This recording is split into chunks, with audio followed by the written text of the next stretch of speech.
Access 2013 permet d'importer des données provenant d'un autre document. Cela vous évitera de les saisir à nouveau.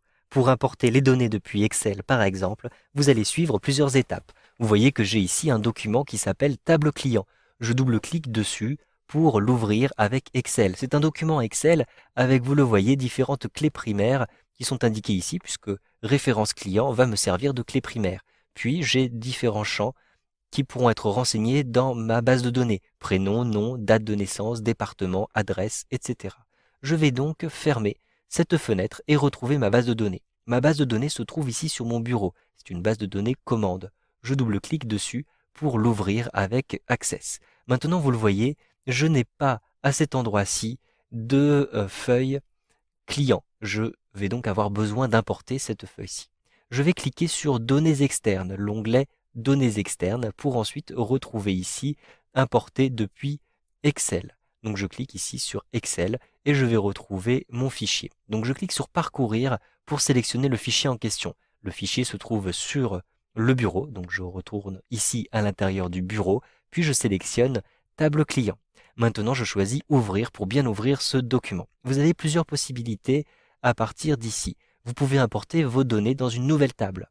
Vous pouvez ajouter ces éléments dans une table qui existe déjà. Ou bien vous pouvez créer un lien avec le fichier source. Je vais simplement créer une nouvelle table. Donc je sélectionne ici la première case. Puis je clique ici sur OK. Maintenant, vous allez choisir la feuille qui est concernée. Donc dans la première feuille, vous avez tous les éléments. En effet, la feuille 2 et la feuille 3 sont des feuilles vides. Donc je choisis la feuille numéro 1. Puis je clique sur Suivant.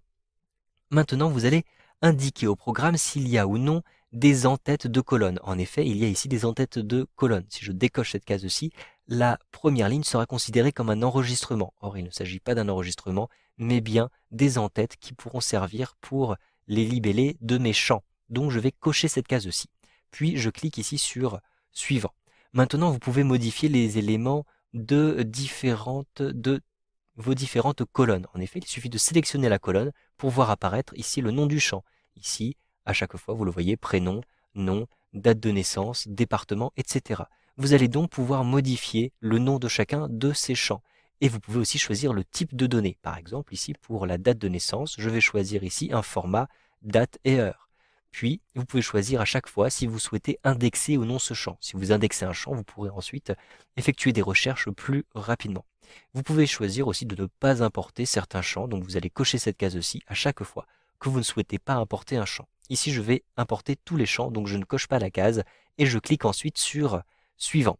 Maintenant, Access vous propose d'ajouter une clé primaire. Ici, vous avez une nouvelle colonne qui vient d'être créée. Je n'ai pas besoin de créer une clé primaire puisque j'ai ici une référence client avec un identifiant unique pour chacun de mes clients. C'est donc une clé primaire. Je vais donc choisir ma propre clé primaire et je vais choisir à cet endroit-ci le nom du champ qui m'intéresse. Il s'agit bien de référence client. Je vous déconseille de cocher pas de clé primaire puisque vous avez toujours besoin d'une clé primaire dans votre base de données. Je clique ensuite sur Suivant.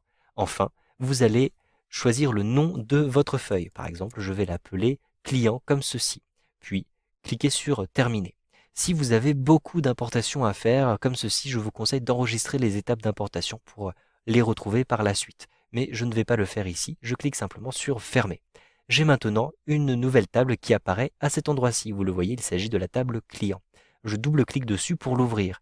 Je retrouve effectivement, vous le voyez, toutes les informations qui ont été importées depuis ma feuille Excel. Si je me rends dans l'affichage mode création, je vois qu'en plus, une clé primaire a été attribuée donc au champ que j'avais demandé, référence client. Vous pouvez le voir grâce à cette petite clé qui se trouve en face des références clients.